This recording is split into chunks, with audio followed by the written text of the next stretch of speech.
Hi guys, welcome back to Barbie Talks. I am your real and raw influencer, the Brown Barbie, bringing you all your real and raw content this 2024.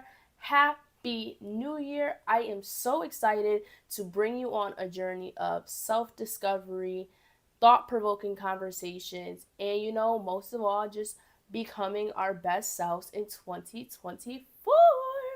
So, with that being said, hey girl, hey boy, hey, if this is your first time tuning into Barbie Talks, we talk about everything from pop culture, psychological things, sociological things, um, self-care, self-growth, all of the above, anything fun, anything intriguing, brought to you by me.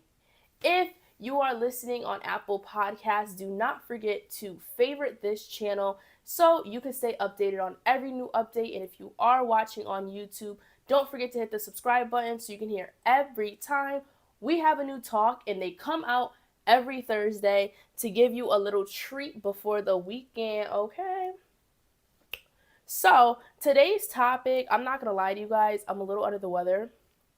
I'm a little sick. I have a little bit of sore throat.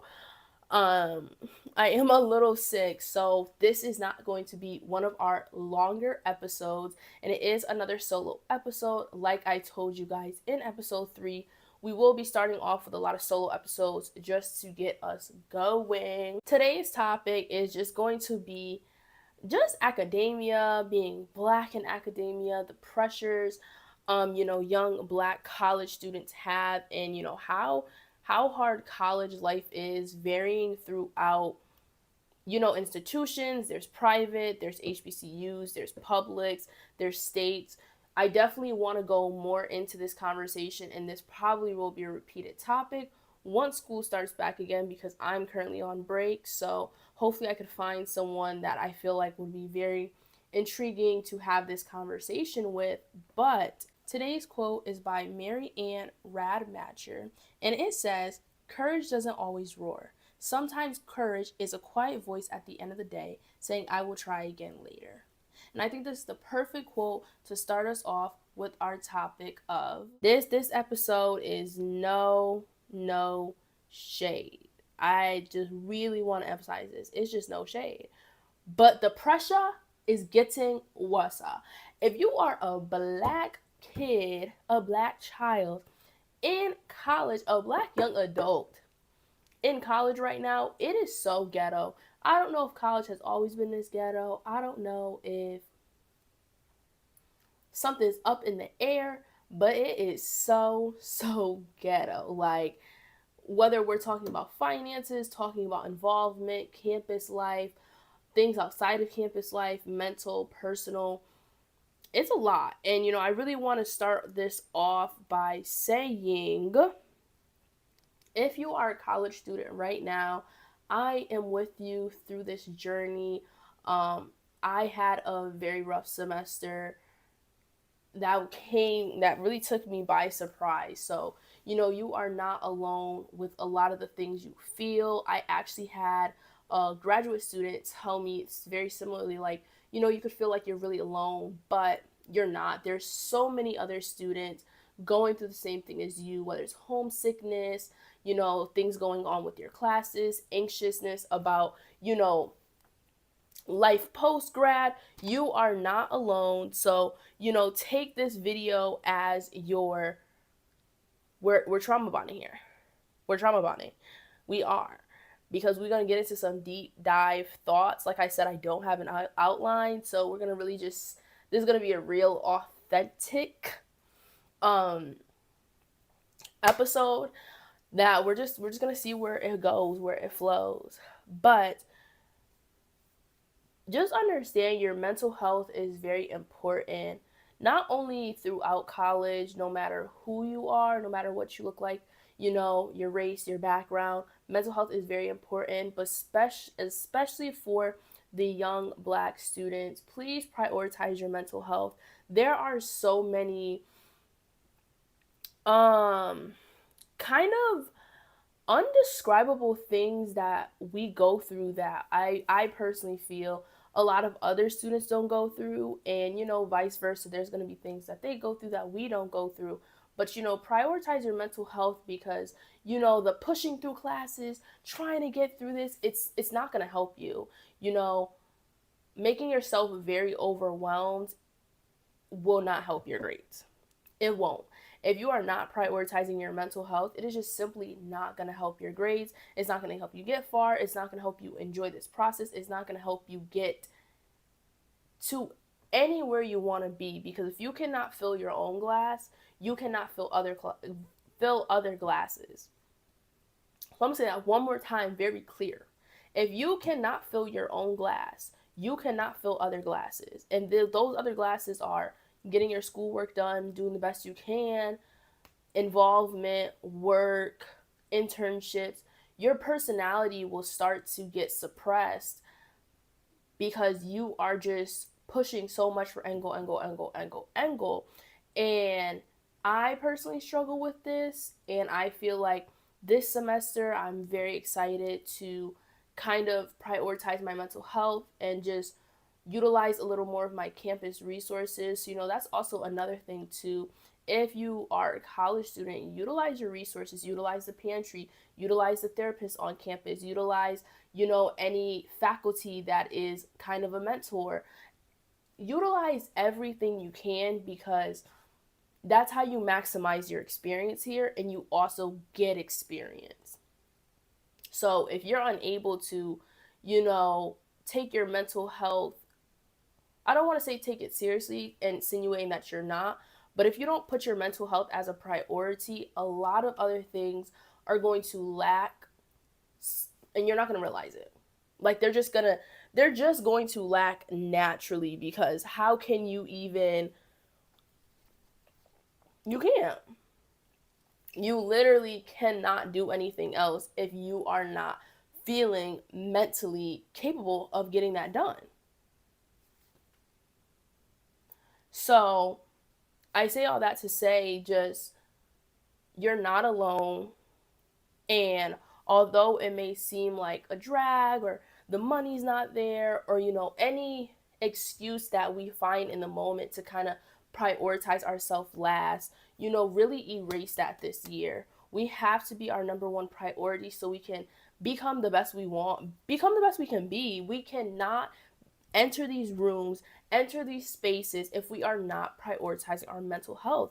And I feel like we see that with a lot of young Black college students. I think a lot of us do a really big disservice to ourselves, because we've been conditioned to just push through it. Oh, it's life.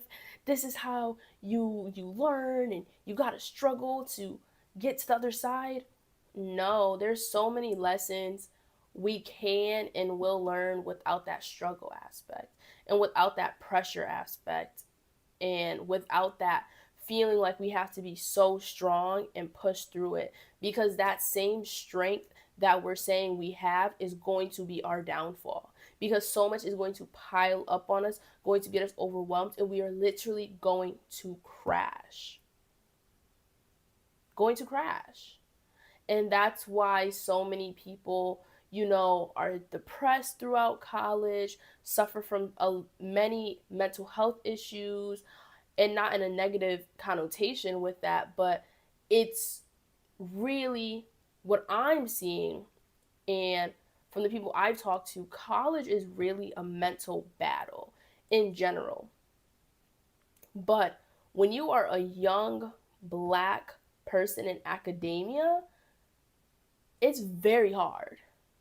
It is very hard to even get that respect, to get those same opportunities as your counterparts, and kind of really feel like you belong is very hard. So I'm going to give you an example. I will be very transparent with my journey, because I am your real and raw influencer. So of course I'm going to be as transparent as I feel comfortable, or I feel like can help someone. But as you guys know, and if you didn't know, I was actually a chemistry major before I just recently, this past semester in the fall of 2023, switched it to psychology with a chemistry minor. I have never been so disgusted in my life with how faculty acts, how they run things, how things are organized, how they communicate, how they treat people. I think it was a really big eye opener that wanting to be not only a Black person in STEM, but being a Black woman in STEM comes with such a different mental capacity that, like, so many people just aren't made for it. And I'm not saying I'm not made for it, but it really takes a different strength. For example, my first advisor was a guy, and he was, I couldn't really read him. I feel like, every time I kind of try to like talk to him or kind of get a gauge of like, let him know my path, whatever, like he was just not very, he wasn't receiving it and he wasn't reciprocating that same energy. So it started to feel as if I was a burden, and this is not an advisor, just more of like an advisor. Like, this is not someone that like is advising me. This is just like, okay, like you're just my advisor, and like, yeah, we're just here. So we had a fair for research because at my school it is mandatory that in your major there are research hours once you hit your junior and senior year that you have to take. So, I already knew the research that I was interested in, and I immediately went to the table because it would have been with my faculty advisor. Immediately when I get to the table, I was dismissed. I said hi, and I actually had a student in my honors class doing his program with him, doing the research. So, I was very friendly, very polite, very professional. I really changed my whole outfit for the day. This was something later in the day, but, I made sure I had a very professional outfit on, bodysuit, dress pants, sandals, that very professional. And I carry myself in a professional way. And before I even get into the story, I think it's also such a disservice that before we even tell a story, we have to set the scene so no one's like, well, how did you approach? How did you look? And it's these little microaggressions that are passed on to us that make this process so overwhelming. This process in college so, I don't even want to say humiliating, but it's a different level of humiliation because it's like we constantly have to prove ourselves just to kind of be shut down, and it's just like, or just to be given a reason. Oh well, did you say it in this way? Are you doing it? And it's like, no. Why does there always have to be a but if I'm voicing a concern or voicing something that is making me uncomfortable? I should not have to set the scene. I should not have to tell you what I said, my tone, my verbiage. If I was uncomfortable, if something has happened or someone is being unprofessional, you go from there. We're going to get into that later, but I get there, like I said, super polite, super professional, dismissed even off of the high. I try to ask about the research he was doing. He's like, well, research is a lot of work, right? And I'm like, well, yeah, at this time, my path was to do my MD, PhD. And I'm like, yeah, I'm doing my MD, PhD. Like, I want to get into research.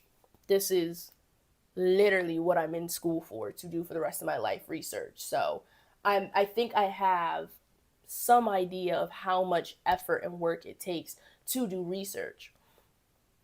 He was very dismissive. It was absolutely, excuse my French, it was just really disgusting. It was so disgusting. And for me to be immediately walk in and immediately go to his table and kind of be so excited about doing that research, and to be shut down and spoken to in a condescending tone and talked to down as if I am not intelligent enough to know how much brain power, how much persistence, how much determination it takes to handle research, it was insulting. It was quite insulting. And I actually had a classmate with me, and I had said to her, I was like, literally when I walked out, I looked at her, we took steps away. It was inside of a building.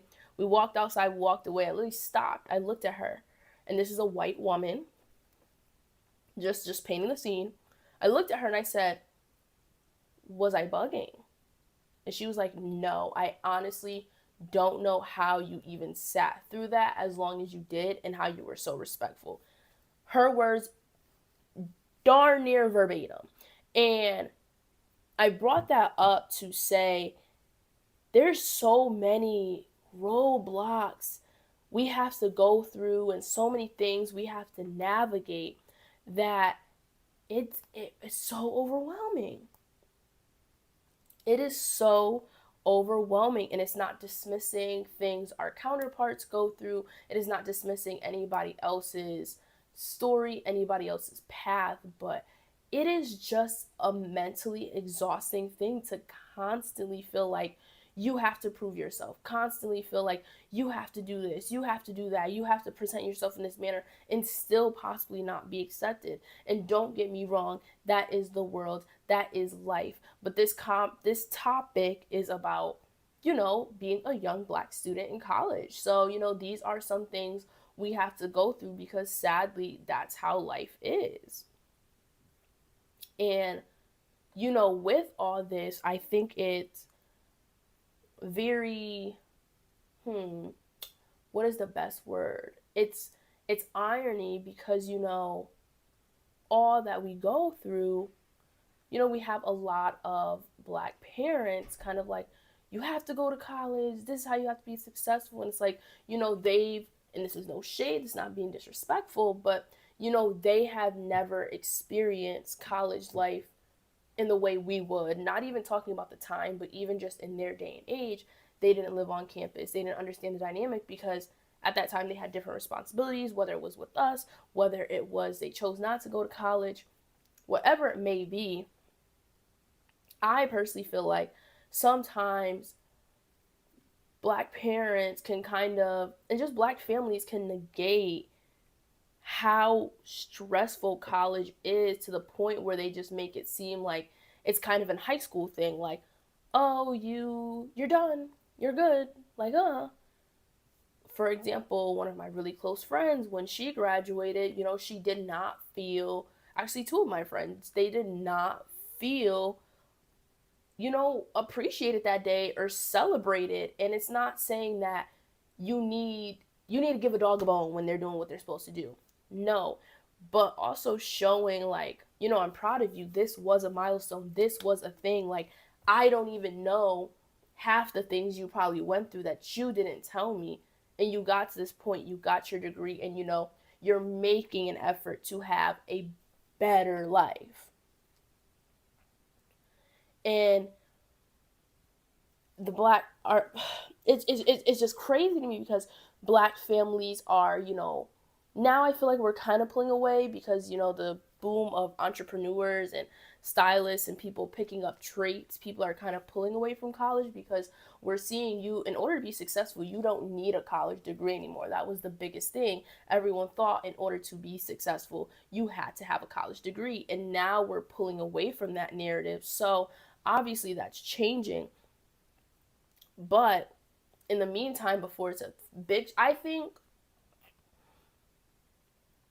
personally think it would be like my generation's kids, where it's more like we're not going to have that pressure that we have had from our family. And even sometimes it's not even a pressure of you need to do good, and they're verbally saying, it's just your family scenario, your family story, your family struggle, the things that you see your mom or dad go through, things that you see your sibling go through, the things that you want to help. You feel this sense of like, you have to push through this. There's so much pressure for you to do this. I have to get this done so I can help. And sometimes the weight is just unbearable.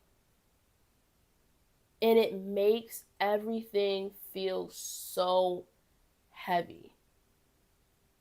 It makes everything feel so heavy. It makes you feel like you are living in a world that you're constantly trying to please someone else or constantly do something for someone else, and it's still not be good enough. Now, don't get me wrong. Don't get me wrong. I'm not saying this isn't life. I'm not saying we're not going to have scenarios like this. I'm not saying this isn't a common thing.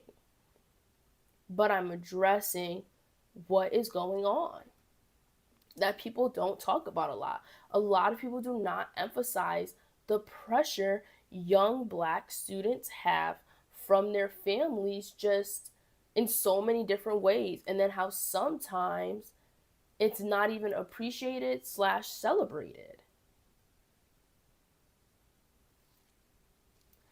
It's a crazy cycle with that, you know. It's just a crazy cycle. It's just an insane cycle that we don't talk about enough, which makes it an off limits topic. And it's like, why anytime when you bring up something that makes you feel uncomfortable, it's like you're jabbing at someone? No, like, no one's in the wrong here. Like, our parents condition them away, and then their parents condition them away.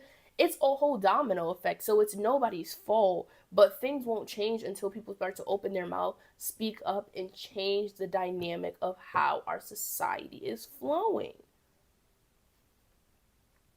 And we're seeing that now. We're seeing the boom of entrepreneurs, the boom of traits coming back in, the boom of people actually having financial literacy, which in result is allowing them not to have to go to college.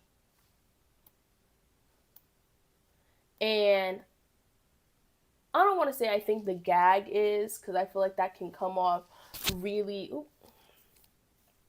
I don't want to say the gag is, because I feel like it can come off real nasty and condescending, but like, so many kids aren't financially literate, and then they're being thrown into college because they're thinking it's right, and then they're having all of this debt to their name because they didn't know with your FAFSA it's actually a loan. So everything is not just a Pell Grant, you know, and how some loans are this, how some loans are that, and how many actual outside scholarships there really are that you don't even have to write an application. Just simply you being you and whatever your nationality is, your household's mean, not your household's mean, your household's income, and you know where you're actually located, how that can help you get scholarships. And it's so many, knowledge is really wealth, especially when it comes to college. Financial literacy and understanding how this all works can really change a lot. You have some people that have a full ride but still have loans. You have some people that completely have a whole full ride because they just have a bunch of outside scholarships that are paying for it. And then you have some people that are legit paying out of pocket. How are we allowing it to be an equal playing field for everyone? How are we allowing, if my child wants to go to college, I am setting them up. Although, yes, savings funds need to be appropriated, savings funds need to happen, that financial literacy talk needs to happen with your child. And you know, sometimes there is a lot of factors. Like, yes, the parents should have money saved for their child to go to college, but then at the same time, like, everyone should be aware of the actual financial options to fund this. It's not all just out of pocket money, out of pocket money. There are so many resources, and so many resources young Black college students are just not aware about. And you know, the TNT question of the day is really going to be, how do we change that? How do we change that? How do we provide more financial literacy to be pushed out more? How do we allow this pressure to not be so heavy anymore? And like, how do we just get everyone to understand college is not the only way to success anymore? And like I said, I think it really, with my generation, the people that are in their 20 to 25, maybe 26. I think we are really going to be like, once we hit our mid 30s, early 40s, I think that's when we're going to see a complete change in our society in terms of how college is, financial literacy, opportunities, doors that are opening for people, how things are actually ran throughout our society. Because in that group of people, I guess you could say the Gen Zs as well, because I'm not including anyone under the age of 21 or 20, because they're just naturally experiencing a completely different life than us. So they didn't see the both sides of it. They didn't see the like going to college is going to make you money, this and that. Like they're seeing a completely different side. So naturally they're going to have a different experience. They're not going to have to curate it and change it. We have to be the ones to change it. We have to be the ones to put our foot down. We have to be the ones, when we are in these rooms, if we are seeing a candidate that interests us, speaking up and allowing that person to get a fair chance. Speaking up when throughout our department, throughout our major, throughout anything through college making us uncomfortable, speak up for ourselves, advocating for ourselves. That's how we will be able to change. We will slowly be able to change the society. We will slowly be able to change the society and allow kind of a fair chance. And I'm not saying there's not a fair chance right now, because if you work hard, you're ambitious, you're going to get to where you want to go. But there were a lot of gates and bridges and stops that are now being opened because of how social media is, because of people sharing.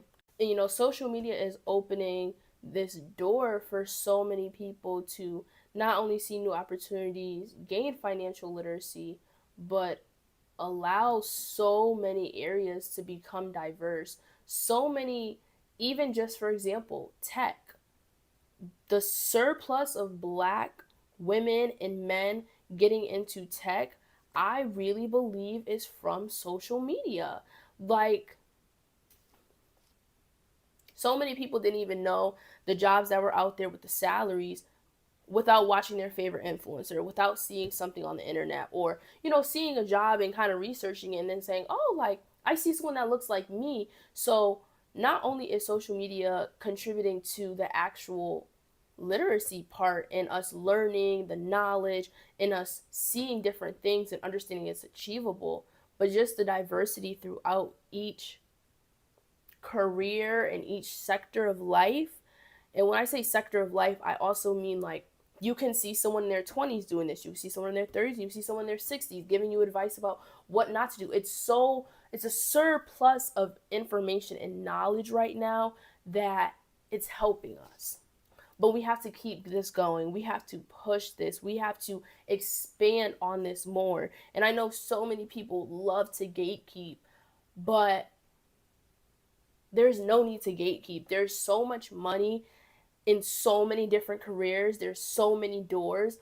You are not, by not telling someone or not putting someone on, you're not stopping your own bag.